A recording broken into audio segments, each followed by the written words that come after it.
often what happens is when we can't fall asleep, one of the things that arises, for instance, is anxiety and worry. I can't fall asleep. Like maybe you got some big meeting the next day and you've got to worry. And then you start thinking about all the negative consequences of not falling asleep. And then we just kind of get more riled up with worry about the fact that we can't fall asleep. You know how it goes. And then it's even harder to fall asleep.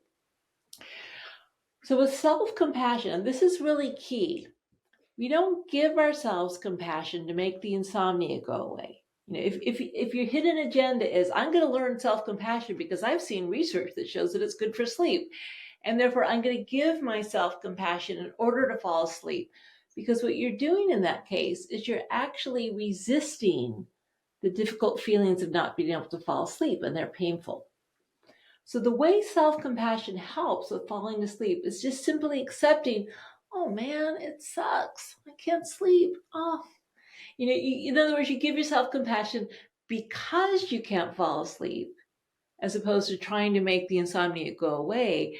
And then when you embrace the fact that you hurt, you're just kind of there for yourself, just the way you might be for a child who couldn't fall asleep. You don't like soothe the child to force that child to go to sleep. You're just kind of there with the child. And then eventually what happens is we start to relax. We stop fighting our experience so much. We bring warmth to our experience. And it does also change the physiology, right? It actually, if you want to get technical, activates the parasympathetic nervous system, which helps us, rest and relax. And so that's basically how it works. But you do have to be careful with this one. Anytime you use self-compassion as a technique to get rid of a particular problem, whether it's anxiety or whether it's insomnia or whether it's depression, you have to. Self-compassion is not a way of resisting difficult emotions. It's a way of accepting them, embracing them with warmth and connectedness and mindfulness, and then they just tend to lessen on their own.